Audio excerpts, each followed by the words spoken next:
भगवान श्री राम ने बताया, औरत अपनी एक चीज मरते दम तक किसी को नहीं देती, अपने पति को भी नहीं। भगवान श्री राम और माता सीता जी अपने 14 वर्ष वनवास के दौरान चित्रकूट में बैठे हुए थे। तो माता सीता जी भगवान श्री राम से कहती हैं कि स्वामी, औरत अपनी कौन सी चीज मरते दम तक किसी को नहीं देती है, यहाँ तक कि वह अपने पति को भी कभी नहीं देती है। तो भगवान श्री राम कहते हैं, हे देवी सीते, आपने इस प्रश्न को पूछकर समस्त मनुष्य जाति का कल्याण कर दिया है। भगवान श्री राम कहते हैं, देवी सीते, स्त्री चाहे कितनी ही पतिव्रता क्यों ना हो, पर यह 3 बातें कभी उसे नहीं बताना चाहिए, वरना मुंह दिखाने के लायक नहीं रहोगे। भगवान श्री राम कहते हैं, हे देवी सीते, मैं आपको इस बारे में एक कथा सुना रहा हूँ। आप इस कथा को ध्यान से पूरा सुनिए, आपके प्रश्न का उत्तर मिल जाएगा। भगवान श्री राम कथा को सुनाते हुए कहते हैं, देवी सीता, प्राचीन समय की बात है। एक जगह एक सपेरों का झुंड चला आ रहा था। वह एक जंगल से होकर निकल रहे थे, तो एक जगह उन्हें एक घना छायादार वृक्ष नजर आया। तो वह सभी उस वृक्ष की छाया में बैठकर आराम करने लगे। तो उसी वृक्ष के पास एक विशाल सर्पों की बांबी थी। सपेरों का तो काम ही होता है सांपों को पकड़ना। उस सपेरे ने अपने साथियों से कहा कि हे भाई, हमें यह बिल को खोद कर देखना है। और उसी समय सपेरों ने आपस में विचार किया और उस सांप के बिल को खोदने लगे। जब उस बिल को 4 फुट की गहराई तक खोदे तो उस बिल से एक बहुत ही भयंकर काला नाग निकला। तो सपेरों ने उस नाग को पकड़ लिया और पकड़कर अपने पिटारे में बंद कर लिए। और सभी सपेरे उस नाग को पिटारे में रखकर वहां से चलने लगे और मन में सोचने लगे कि हम इस सर्प का जहर निकालेंगे। और कुछ दूर आगे चलने पर उन्होंने सोचा कि यह सर्प बड़ा ही जहरीला है, क्यों ना इसके विष वाले दांतों को निकाल दे। यही सोचकर उन्होंने उस पिटारे को खोल लिए जिसमें सांप बंद था। तो पिटारे को खोलकर जब देखे तो वह उसे देखकर हैरान रह गए, क्योंकि उस पिटारे के अंदर से सर्प गायब हो गया था और उसकी जगह पर उस पिटारे में एक बहुत ही कीमती सुंदर नौलखा हार रखा हुआ था। तो उस नौलखा हार को देखकर सपेरे बड़े प्रसन्न हुए और वह सब इस बात को सोचकर हैरान थे कि हमने तो इस पिटारे में सांप को पकड़ कर रखे थे, तो यह हार इस पिटारे में कहाँ से आ गया है। तो एक सपेरा बोला, अरे भाई चलो, ये तो और अच्छा है, ये हार तो और भी ज्यादा कीमती है, चलो हम इसे लेकर राजा के पास चलते हैं। राजा इस हार के बदले में हमें मुंह मांगा धन दे देगा। यही विचार करके सभी सपेरे राजा सूर्यसेन के शहर प्रेमनगर को चल दिए। तो राजा सूर्यसेन का दरबार लगा हुआ था। दरबार में राजा के सभी मित्र, विशिष्ट अधिकारीगण बैठे हुए थे। तो अचानक से दरबार में सपेरों का एक झुंड प्रवेश किया। तो राजा ने जब सपेरों को दरबार में देखा तो उन्हें बैठने के लिए कहा और उनसे उनके आने का कारण पूछा। तो सपेरे कहने लगे, हे राजन, हम तो ठहरे सपेरे, भला हमारा आपके पास आने का क्या प्रयोजन हो सकता है, लेकिन आज हमारे पास एक बड़ा ही कीमती हार है जो आपकी महारानी के गले की शोभा बढ़ा सकता है। ऐसा रत्न जड़ित हार आपने कभी नहीं देखा होगा। तो राजा कहने लगे, दिखाओ दिखाओ, कैसा हार है। तो सपेरे ने उस पिटारे को खोलकर दिखाया जिसमें वह हार रखा हुआ था। तो उस विचित्र हार को देखकर राजा सहित राजा का पूरा दरबार अचंभित रह गया और वास्तव में उन्होंने वैसा हार पहले कभी नहीं देखा था। तो हार को देखकर राजा सूर्यसेन सपेरों से कहने लगे कि तुम यह विचित्र हार कहाँ से लाए हो। तो सपेरे कहने लगे, हे राजन, हमें यह हार जंगल में मिला है, तो हमने सोचा कि क्यों ना इस हार को राजा साहब को भेंट कर दिया जाए। तो राजा ने कहा, ठीक है, हम तुम्हारी भेंट को स्वीकार करते हैं। वास्तव में यह हार पाकर हमारी रानी बहुत खुश हो जाएगी। और उसी समय राजा ने अपने मंत्री को आदेश दिया कि इन सपेरों को 1 करोड़ सोने की मुद्राएं दे दो और सम्मान पूर्वक इन्हें दरबार से विदा कर दो। इस प्रकार राजा ने वह पिटारा अपने पास रख लिया और सपेरों को खूब सारा इनाम देकर वहां से विदा कर दिया। तो सपेरे तो राजा को हार देकर वहां से चले गए। यहाँ राजा सूर्यसेन सोचने लगे कि आज यह हार मैं अपनी महारानी को उपहार स्वरूप भेंट करूंगा, तो इस हार को पाकर मेरी रानी बड़ी खुश होगी। फिर पूरे दिन राज दरबार में राजा बैठा रहा और अपना राज कार्य करता रहा और मन में वही विचार उठते रहे कि कितना सुंदर हार है, धीरे धीरे जब शाम हो गई तो दरबार समाप्त करके राजा अपने महल में गया और वह हार वाला पिटारा राजा ने अपने बगल में दबा लिया था। फिर जब महारानी चंदा रानी ने देखा कि महाराज आ रहे हैं और उनके हाथ में कुछ रखा हुआ है, तो महारानी ने उन्हें बैठने के लिए पलंग बिछा दिया था। तो राजा सूर्यसेन पलंग पर बैठ गए थे और महारानी से कहने लगे कि हे महारानी, आज तो मैं तुम्हारे लिए बहुत ही सुंदर वस्तु लेकर आया हूँ, जिसे तुम देखोगी तो बहुत खुश हो जाओगी। तो महारानी कहने लगी, महाराज ऐसा क्या लाए हो आप?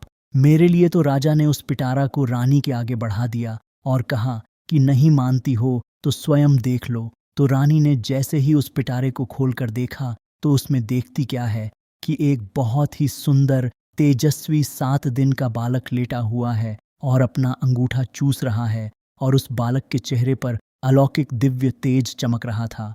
और वह बालक इतना सुंदर था कि रानी उस बालक को देखती ही रह गई थी और कहने लगी, हे महाराज, इसमें तो बड़ा ही सुंदर बालक लेटा हुआ है।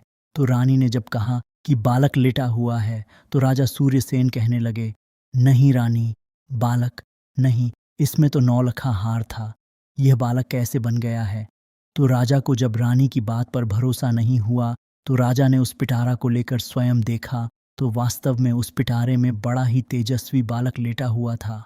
तो राजा के आश्चर्य का ठिकाना नहीं रहा। उस बालक को देखकर राजा और भी ज्यादा प्रसन्न हो गए थे, क्योंकि राजा सूर्यसेन के पहले से कोई संतान नहीं थी। तो राजा और रानी हर समय संतान के बारे में सोचकर दुखी रहा करते थे। अब तो राजा और रानी दोनों ने मन में विचार किया कि यह पुत्र हमें भगवान श्री हरि विष्णु जी ने प्रदान किया है और आज से हम दोनों इसे अपना पुत्र मानकर ही पालेंगे। यह बात किसी को पता नहीं थी कि राजा ने जो हार खरीदा था वह बालक बन गया है। परंतु राजा की कुछ दासियां वहां उनका वार्तालाप सुन रही थीं। तो रानी ने पूछा कि यह बालक तुम्हें किसने दिया है? तो राजा ने बताया कि आज दरबार में सपेरों का झुंड आया था। उन्होंने ही हमें एक पिटारे में रखकर नौलखा हार भेंट किया था, लेकिन भगवान की कृपा से दरबार से महल को आते आते यह हार सुंदर पुत्र बन गया है। अब हम इस बालक का पालन पोषण बड़े ही राजशाही तरीके से करेंगे। आज से यह बालक हमारा पुत्र है और आगे चलकर यही हमारी राजगद्दी का मालिक होगा। उसी दिन से राजा और रानी उस बालक को अपने पुत्र की तरह पालने लगे। तो एक दिन राजा ने अपने दरबार में यह घोषणा कर दिया था कि हमारी रानी के गर्भ से एक सुंदर पुत्र ने जन्म लिया है। यह सुनकर राजा सूर्यसेन की प्रजा ने बड़ी खुशी मनाई और संपूर्ण नगर में उत्सव मनाया गया।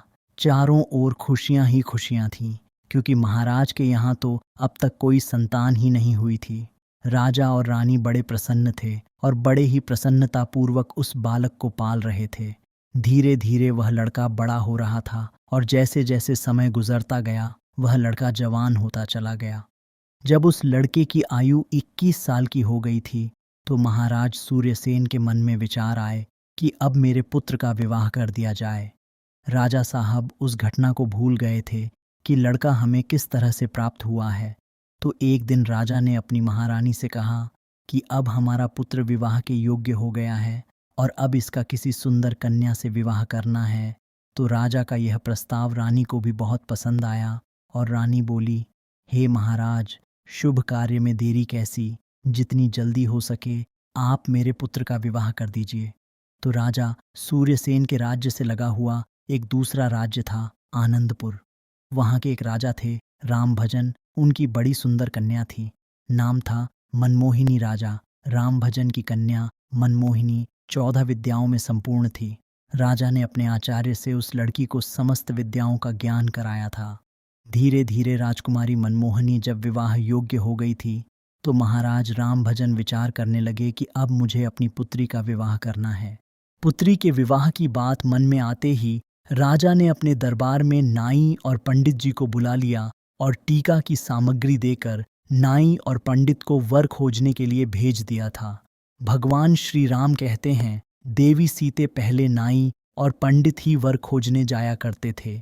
राजा ने उनसे कहा कि जाओ और हमारी पुत्री के योग्य किसी राजकुमार को टीका करके आना। तो नाई और पंडित जी राजकुमारी के टीका की सामग्री लेकर दूसरे राज्यों के लिए निकल पड़ते हैं और कई राज्यों में घूमने लगे थे, परंतु उन्हें उस पुत्री के समान तेजस्वी और सुंदर राजकुमार नहीं मिला था। तो नाई और पंडित भ्रमण करते करते परेशान हो गए थे और अंत में वह चलते चलते राजा सूर्यसेन की नगरी में पहुंचे। तो राजमहल में आनंद का दरबार लगा हुआ था। तो अचानक नाई और पंडित जी का दरबार में आगमन होता है। तो राजा सूर्यसेन उन्हें देखते ही समझ जाते हैं कि यह कोई नाई और पंडित जी हैं जो किसी राजा की कन्या का रिश्ता लेकर यहाँ आए हैं। फिर भी राजा ने उनसे पूछा, आप लोग कौन हैं और कहाँ से आए हैं? तो नाई और पंडित जी बोले, हे महाराज, हम राजा राम भजन के नाई और पंडित हैं और उनकी कन्या मनमोहिनी का टीका लेकर आए हैं। हमारी महाराज की कन्या राजकुमारी 14 विद्याओं में पारंगत है। हमने सुना है कि आपके राजकुमार भी अब विवाह योग्य हैं। तो राजा सूर्यसेन कहते हैं, हे पंडित जी, आपने ठीक सुना है कि हमारा एक पुत्र है और हमारा राजकुमार बहुत ही सुंदर और योग्य है, रूप गुण और वंश में बढ़ चढ़कर है। राजा सूर्यसेन को यह बात नहीं पता थी कि हमारा जो पुत्र है वह एक नागराज है। राजा ने अपने पुत्र को जब नाई और पंडित जी को दिखाया तो नाई और पंडित जी राजकुमार को देखते ही प्रसन्न हो गए और उन्हें राजकुमार पसंद आ गया और राजकुमारी मनमोहिनी का विवाह तय करके वहां से लौट गए। तो धीरे धीरे समय गुजरता चला गया।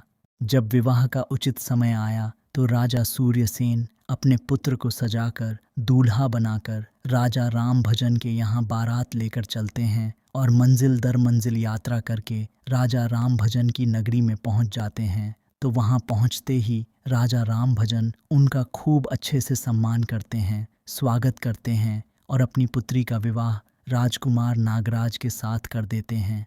इस प्रकार अपने पुत्र का विवाह करके राजा सूर्यसेन वापस अपनी राजधानी लौट आते हैं।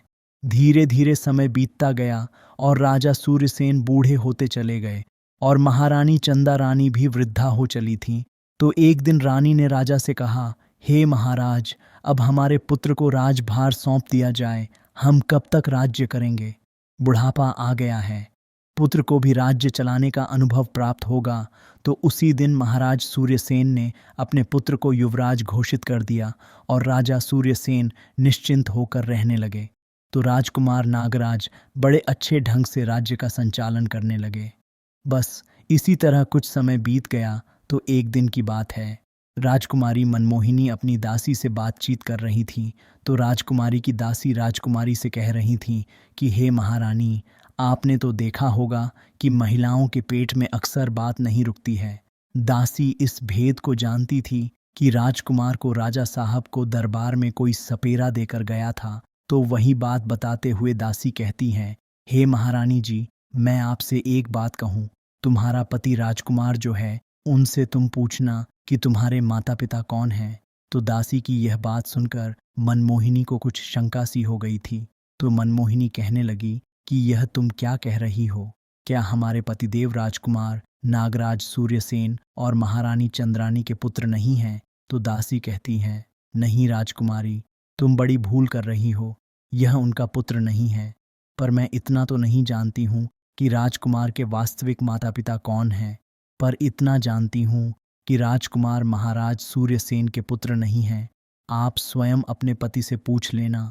तो राजकुमारी मनमोहिनी के मन में भी अपने पति को लेकर शंका उत्पन्न हो गई थी और वह मन में सोचने लगी कि आज शाम को जब राजकुमार महल में आएंगे तो मैं उनसे यह बात अवश्य पूछूंगी। भगवान श्री राम कहते हैं, हे देवी सीते। फिर राजकुमार महल में आते हैं। तो राजकुमार की पत्नी मनमोहिनी राजकुमार से पूछने लगी कि हे प्राणनाथ, आज मैं आपसे एक प्रश्न पूछना चाहती हूँ।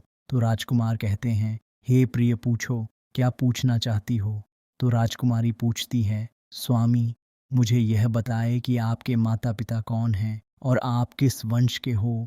तो यह बात सुनकर वह नाग से जो राजकुमार बना था वह कहने लगा, हे रानी, क्या तुम्हारी मति मारी गई है? महाराज सूर्यसेन और महारानी चंदा रानी ही मेरे माता पिता हैं।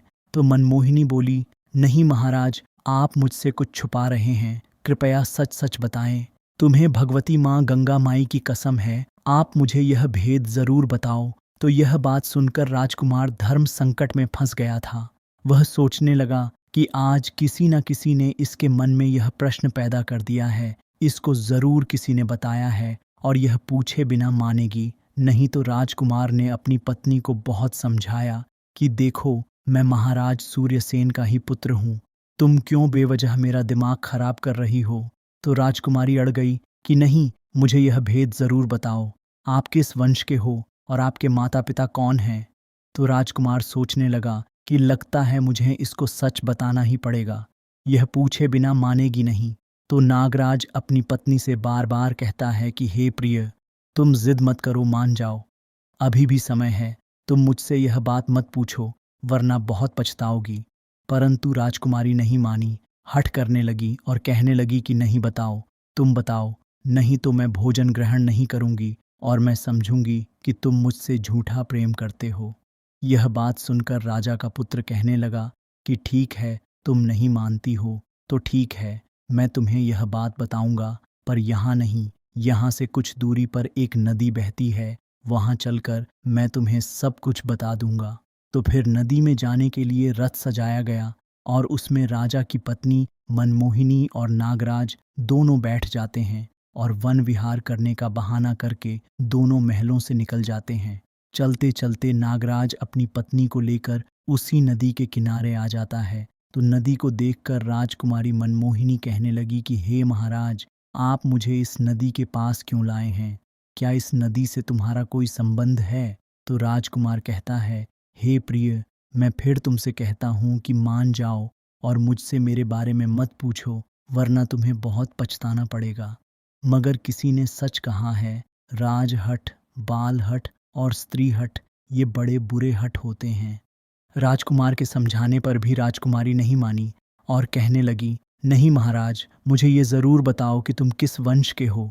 तो राजकुमारी मनमोहिनी जब नहीं मानती है तो राजकुमार नागराज जो था वह नदी में नीचे उतर जाता है और कमर तक जल में जब वह पहुंच गया तो कहने लगता है, हे रानी, अभी भी समय है, तुम मुझसे यह बात मत पूछो, अभी कुछ बिगड़ा नहीं है।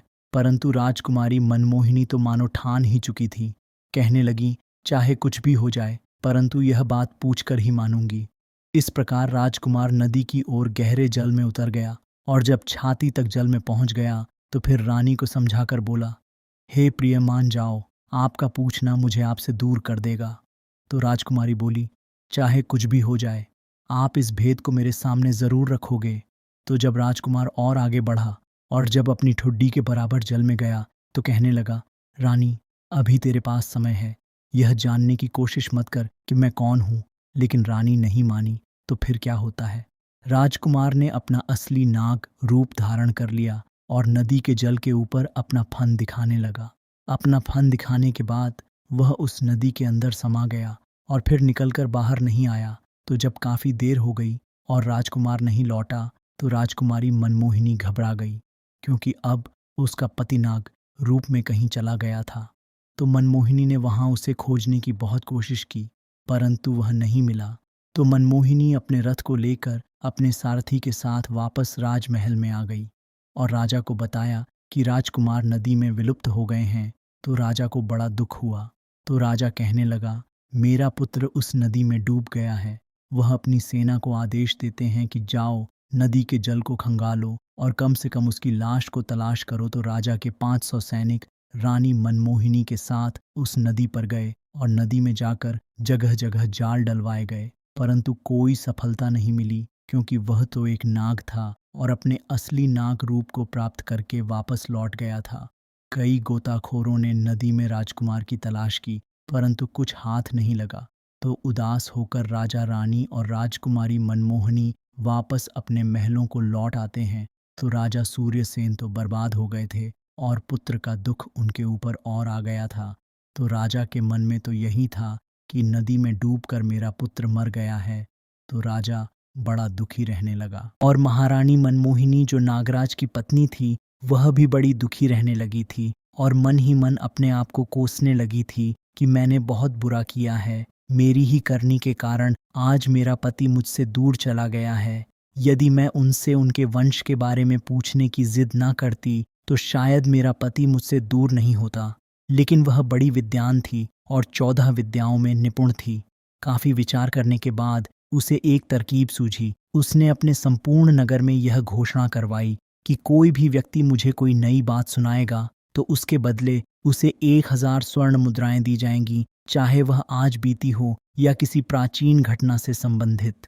कोई भी कहानी हो, कथा हो, जो कोई सुनाएगा उसे स्वर्ण मुद्राएं मिलेंगी। इसलिए रानी मनमोहिनी के पास कथा सुनाने वालों की भीड़ लगी रहती थी। कोई आप बीती कहानी सुना रहा था, कोई किसी राजा का इतिहास सुनाने लगा। अब तो राजकुमारी मनमोहिनी का यही काम था। वह सुबह से लेकर शाम तक नई नई कहानियों और किस्सों को सुनती रहती थी। वह एक दिन की बात है, राजा साहब के राज्य का एक बूढ़ा आदमी अचानक से उसी जंगल में गुजर रहा था। वह बूढ़ा आदमी जंगल को पार करते करते उसी जंगल में रात्रि हो गई थी। तो जब रात्रि हो गई तो वह मन में सोचने लगा कि अब रात में आगे जाना ठीक नहीं है, क्योंकि जंगल में आगे हिंसक पशु मिल सकते हैं। यही सोचकर वह बूढ़ा आदमी उसी जंगल में बरगद के पेड़ पर चढ़कर बैठ गया था। रात्रि का समय था। वृद्ध व्यक्ति को डर के मारे नींद नहीं आ रही थी। तो जब रात के 12 बजे का समय हुआ तो उसने देखा कि बाहर एक झाड़ू लगाने वाला आया था और उस पूरे जंगल में उसने झाड़ू लगा दिया था। फिर उसने देखा कि एक पानी का छिड़काव करने वाला आया था और उसने भी हर जगह पानी का छिड़काव कर दिया था। उसके बाद वहां कुर्सियां आनी शुरू हो गई थीं। फिर एक सिंहासन आया। अचानक ही वहां पर तंबू की व्यवस्था हो गई थी। उस जगह को सजाकर बड़ा रमणीय बना दिया गया था। तो वह बूढ़ा आदमी बरगद पर बैठा बैठा यह सब देख रहा था। उसने देखा कि वहां पर सभा होने लगी तो वह वृद्ध बहुत घबरा रहा था। मन में सोच रहा था कि यह सब क्या हो रहा है, यह लोग कौन हैं और आज क्या यह मुझे जिंदा छोड़ेंगे या नहीं छोड़ेंगे। वहां एक से एक सुंदर अतिथि आने शुरू हो गए थे। अतिथि बड़े ही विचित्र थे। जो अतिथि वहां आए थे वो विचित्र इसलिए थे क्योंकि उनका आधा शरीर नाग का था और आधा शरीर मनुष्य का था। दिव्य शरीर वाले नाग देखने में बड़े भयंकर लग रहे थे। उनका दरबार वहां सज रहा था और जब सभी लोग वहां आ गए थे तो वहां 2 सिंहासन थे और उन 2 सिंहासन पर कुछ देर बाद नागों के राजा और उनका पुत्र युवराज दोनों वहां आकर बैठ जाते हैं। संपूर्ण दरबार में उनका बड़ा स्वागत किया गया था। उसके बीच कुछ मंत्रणा होने लगी थी, चर्चा होनी थी। वहां चर्चाएं हो रही थीं और जो राजकुमार था वह नागराज का पुत्र था। वह चुपचाप नीचे गर्दन झुकाए बैठा था। वहां इस बात की चर्चा हो रही थी कि राजकुमार का विवाह किया जाए। विवाह के संबंध में चर्चाएं चल रही थीं। तो राजकुमार का जब विवाह का नाम आया तो उसने नीचे गर्दन कर रखा था और बहुत उदास हो गया था। 3-4 घंटे उनकी चर्चाएं चलती रहीं और वह बूढ़ा आदमी उन सभी बातों को वहां से बरगद पर बैठा बैठा सुन रहा था और मन में सोचने लगा कि न जाने ये किस बात की चर्चा हो रही है और यह कौन लोग हैं। लगता है आज मैं बच नहीं पाऊंगा।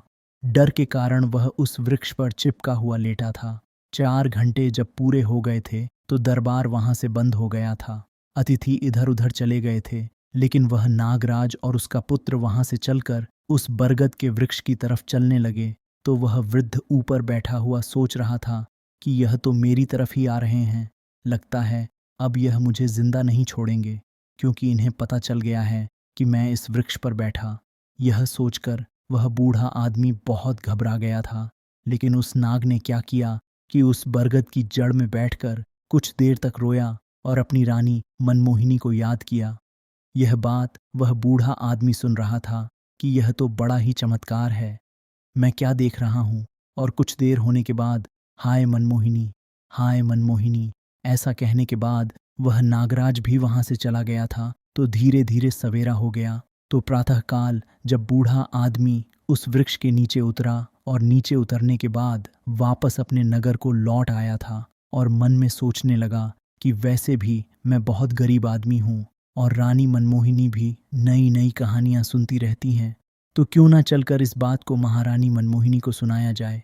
इसके बाद बदले में महारानी मुझे बहुत सारा धन दे देंगी और मैं पैसे वाला हो जाऊंगा।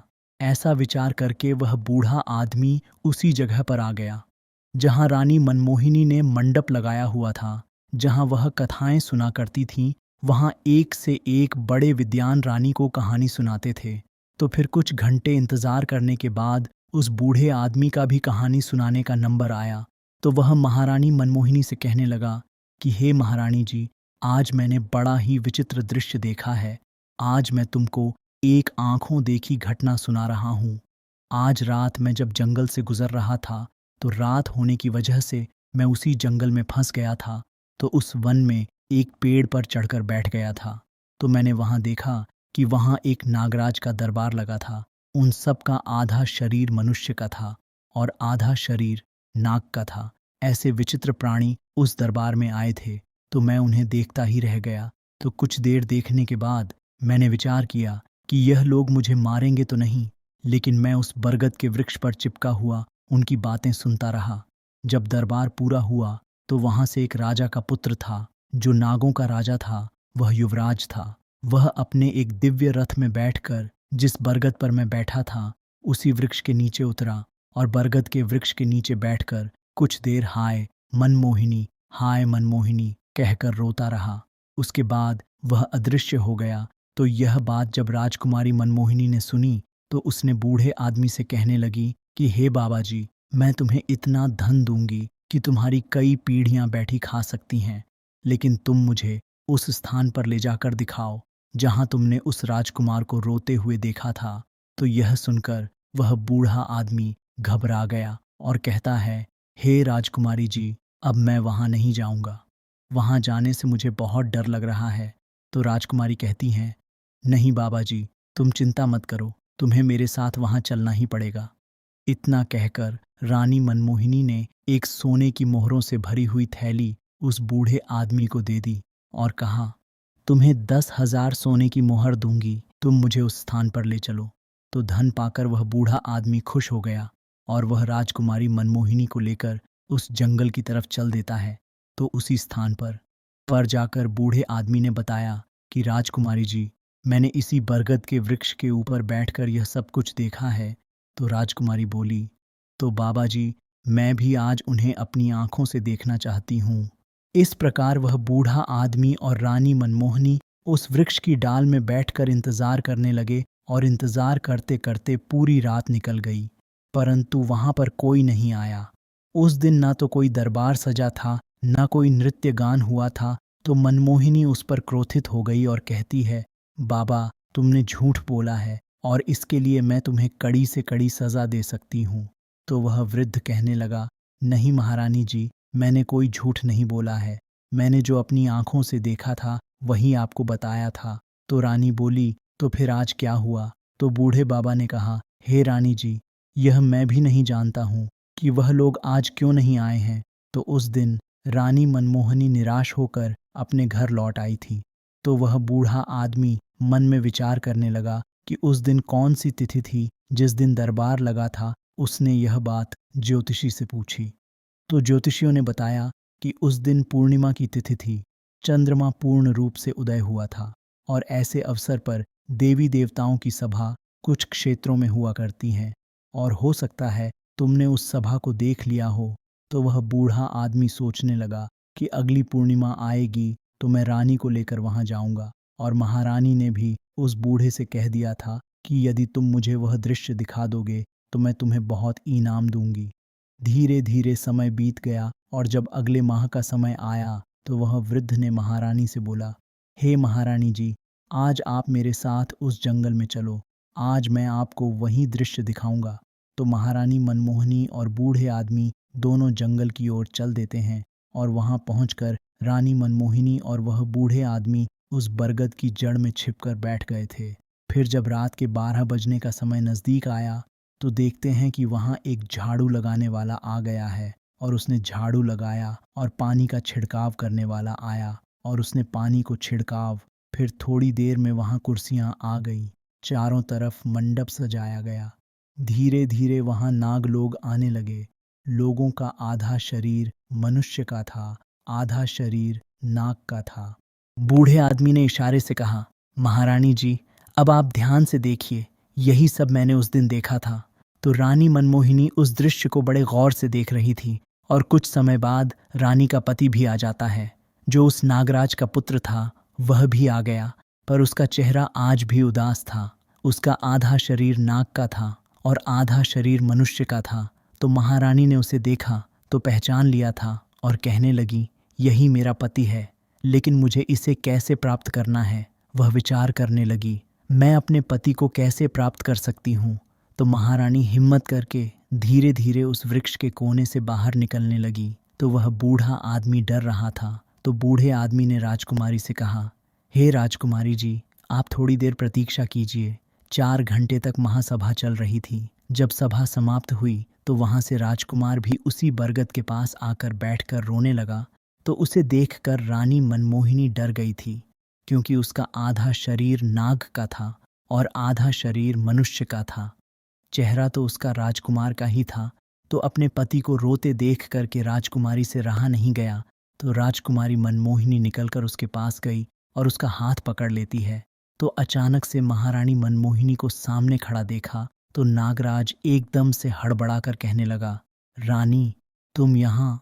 तो फिर रानी कहने लगी, हाँ, मैंने आपको खोजने के लिए क्या क्या नहीं किया, लेकिन अब मैं आपको कहीं भी नहीं जाने दूंगी।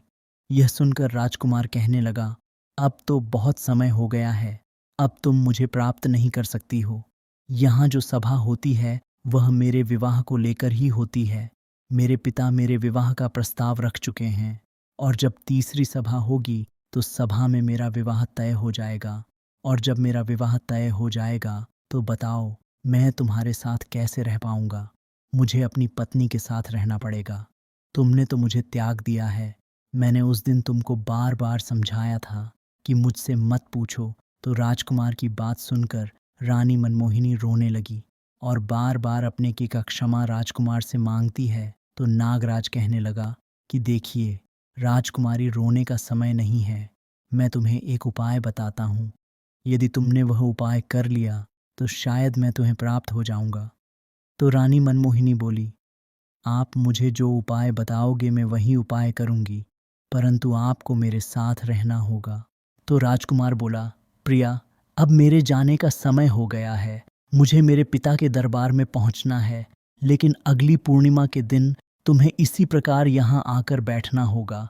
और जब यहाँ सभा लगने लगे तो ध्यान रखना, तुम चुपचाप महाराज का जो सिंहासन है उसके नीचे जाकर छुप जाना। और जब मेरे विवाह की बात चले तो तुम उस सिंहासन के नीचे से निकलकर महाराज के सामने जाकर खड़ी हो जाना और फिर मुझे महाराज से मांग लेना, मैं तुम्हें प्राप्त हो जाऊंगा। यह कहकर राजकुमार अदृश्य हो गया और महारानी मनमोहिनी और वह बूढ़ा आदमी अपने नगर को लौट आए थे। तो रानी मनमोहिनी बड़ी सोच में पड़ी थी कि राजा भी अपने पुत्र शोक में दिन रात दुखी रहता है। धीरे धीरे समय निकला और महारानी सोच रही थी कि चाहे कुछ भी हो जाए, मैं इस पूर्णिमा के दिन में अपने पति को पाकर ही रहूंगी। यह सोचकर मग्न मुद्रा में रानी ने अब कथाओं को सुनना भी बंद कर दिया था। और तो अब तो वह किसी की सुनती भी नहीं थी, न किसी से बोलती थी, क्योंकि वह अपने पति से एक बार मिल चुकी थी। धीरे धीरे समय बीत गया और तीसरा पूर्णिमा का समय आया। तो जब तीसरी पूर्णिमा नजदीक आई तो रानी मन में विचार कर रही थी कि आज चाहे कुछ भी हो जाए, मैं अपने पति को लेकर ही लौटूंगी। उसने अपना श्रृंगार किया और अपनी दासी से बोली कि आज मेरा श्रृंगार इस तरह से करना जैसे मेरा विवाह हुआ था। तो उसकी दासी ने उसका श्रृंगार किया और पूर्णिमा वाले दिन वह उस बूढ़े आदमी को लेकर उस बरगद की जड़ में छिपकर बैठ गए और दोनों लोग वहां उस सभा का इंतजार करने लगे। तो रात के ठीक 12 बजे फिर से वही प्रक्रिया दोहराई जाती है। झाड़ू वाले ने झाड़ू लगाया, पानी छिड़कने वाले पानी छिड़का और वहां धीरे धीरे कुर्सियां और सिंहासन आ गया। तो रानी मनमोहिनी उस बरगद की जड़ से निकलकर उस सिंहासन के पीछे छुप गई थी। पर फिर धीरे धीरे अतिथियों का आना शुरू हुआ। बड़े ही विशाल शरीर वाले नाग वहां आकर बैठने लगे। कुछ नाग सुंदर है तो कुछ काले हैं तो कुछ पीले हैं। तरह तरह के नागों का आना वहां आरंभ हो गया था। तो कुछ देर बाद राजकुमार का पिता, जो नागों का राजा था, वह भी आ गया था। तो वहां बैठकर आपस में चर्चा होने लगी। वह राजकुमार भी वहीं आकर बैठ गया था। सभा चल रही थी। सभा में राजाओं के अनेक कार्य होते हैं, उनके बारे में सलाह की जाती है, उनके बारे में पूछा जाता है। जब सभी कार्य सही तरीके से सुन लिए गए तो उसके बाद राजकुमार के विवाह की चर्चा आरंभ हुई। तो राजकुमार के विवाह की बात चली तो राजकुमारी मनमोहिनी को मौका मिल गया था और वह सिंहासन के नीचे से निकलकर राजा के सामने हाथ जोड़कर खड़ी हो गई। तो अचानक से एक कन्या वहां पर आया। देख पूरी सभा हड़बड़ा गई और उसे देखकर नागराज कहने लगा, हे पुत्री, तुम कौन हो और यहाँ इस सुनसान जंगल में मध्य रात्रि के समय तुम यहाँ क्यों आई हो? क्या तुम्हें मृत्यु का जरा भी भय नहीं है? क्या तुम नहीं जानती हो कि हम सब नाग लोग हैं? नाग लोग कितने जहरीले होते हैं, ये तुम्हें नहीं छोड़ेंगे। यह बात सुनकर मनमोहिनी कहने लगी, हे महाराज, मुझे डर किस बात का? मैं तो आपकी पुत्र वधू हूँ। आपके राजकुमार मेरे पति हैं। नहीं मान रहे हो तो उनसे पूछ लो, इनके साथ मेरा विवाह हुआ है। तो जब महाराज ने अपने पुत्र राजकुमार से पूछा, राजकुमार यह कौन है? तो राजकुमार ने पूरी कहानी सुनाई और कहा, हे पिताजी, एक दिन मुझे सपेरों ने पकड़ लिया था और पकड़कर एक पिटारे में रख लिए थे। वे लेकर मुझे जाने लगे थे।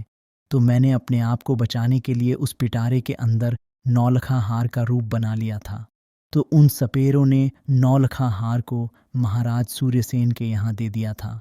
तो मैंने सोचा कि राजा के यहाँ तो कोई पुत्र नहीं है, तो क्यों ना मैं राजा के यहाँ एक पुत्र बन जाऊं।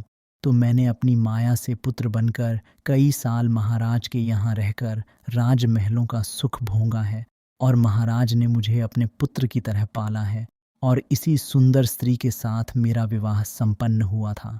लेकिन एक दिन सुंदरी ने जिद करके मुझसे मेरे वंश के बारे में पूछा। मैंने उसे बहुत समझाया था परंतु नहीं मानी। तो जब यह नहीं मानी तो इसे लेकर वहां गया जहां मेरा स्थान था और वहां पहुंचकर मैं अपने वास्तविक स्वरूप में आ गया, अपने परिवार के पास चला आया। तो यह बात सुनकर महाराज कहने लगा, क्या यह सच कह रहा है? तो मनमोहिनी ने कहा, हाँ महाराज, ऐसा ही हुआ था मेरे साथ। मेरा विवाह इन्हीं के साथ हुआ था। लेकिन अब इनका आधा शरीर नाग का है जबकि पहले इनका पूरा शरीर मनुष्य का था। तो मनमोहिनी की बात सुनकर नागराज ने अपने पुत्र को फटकार लगाई और कहा, पहले तो तुमने हमारी परंपरा के खिलाफ जाकर पृथ्वी लोक पर विवाह किया और फिर उसके बाद इस स्त्री को छोड़कर हमारे पास वापस आ गए हो। तुमने यह अपराध किया है, तुमने यह घोर निंदनीय कार्य किया है। अब तुम जाओ, मैं तुम्हें श्राप देता हूँ कि जब तक ये स्त्री जीवित रहेगी तब तक तुम इस लोक पर रहकर इसका साथ दोगे। इसे छोड़ नहीं सकते हो। तुम्हें इसे अपनी पत्नी के रूप में रखना होगा और जिस राजा के तुम पुत्र बने थे उस राजा का राज्य भी तुम्हें संचालित करना होगा और उस राजा की सेवा करनी होगी। तो नागराज ने मनमोहिनी को उसका पति प्रदान कर दिया और वह अपने उसी दिव्य शरीर में आ गया। उसके बाद रानी मनमोहिनी और राजकुमार नाग ने अपने पिता से सर झुकाकर आशीर्वाद लिए और अपनी पत्नी के साथ विदा लेकर वहां से चल पड़े। जब वह अपनी नगरी में पहुंचे तो वहां पहुंचकर उन्होंने देखा कि पुत्र शोक में व्याकुल होकर महाराज की स्थिति बहुत खराब थी। तो महाराज ने जब अपने पुत्र को देखा तो वह बड़े ही प्रसन्न हुए। उन्हें ऐसा लगा जैसे वह समस्त बीमारियों से मुक्त हो गए हों। पूरे महल में खुशियां मनाई गईं। राजा साहब ने पूरे नगर में यह खबर भिजवा दिया था कि हमारा राजकुमार वापस लौट आया है। यह सुनकर संपूर्ण नगर में प्रसन्नता का उत्सव मनाया गया था और राजा सूर्यसेन और उनकी महारानी अपने पुत्र को पाकर धन्य हो गए थे। भगवान श्री राम कहते हैं, हे देवी सीते, इस प्रकार रानी मनमोहिनी अपने खोए हुए पति को पा लेती है और बड़े प्रेम के साथ अपने पति के साथ रहने लगी। भगवान श्री राम ने बताया कि हे देवी सीते, इस कहानी में सीखने और समझने वाली बात यह है कि चाहे कितनी भी प्यारी क्यों ना हो, पतिव्रता स्त्री हो, लेकिन उसकी जिस हठ से आपके प्राण जाते हो वह हठ उसका कभी पूरा नहीं करना है। जिस बात को बताने से स्वयं पर, परिवारजन पर संकट आता है वह बात उसे नहीं बतानी है। जिस बात के कहने से स्त्री के पिता माता का अपमान होता है, आपकी मान प्रतिष्ठा धूमिल हो, उस बात को कभी नहीं बताना है। जिन बातों को कहने से घर में क्लेश मचता हो, रिश्ता टूटने का डर हो, उन बातों को कभी नहीं बताना है। समझदारी इसी में है कि कुछ बातें पिता, पुत्र, पत्नी और माता से छुपाकर रखनी है जिनकी वजह से परिवार में घोर संकट न आए। इस प्रकार भगवान श्री राम ने माता सीता जी के माध्यम से समस्त मनुष्य जाति को यह कथा सुनाई है ताकि समस्त मनुष्य जाति पर कोई संकट ना आए। आशा करता हूँ कि आपको यह कथा अच्छी लगी होगी। अगर आपको यह कथा पसंद आई हो तो वीडियो को लाइक और आपका चैनल भक्ति सागर को सब्सक्राइब करें और अपने परिवार में शेयर करके सबका कल्याण ज़रूर करें। फिर मिलेंगे एक और भगवान की कथा के साथ। तब तक के लिए कमेंट बॉक्स में प्रेम से जय सिया राम अवश्य लिखें। आप सभी पर भगवान श्री राम माता सीता जी की कृपा सदैव बनी रहे। आप सभी का दिल से धन्यवाद।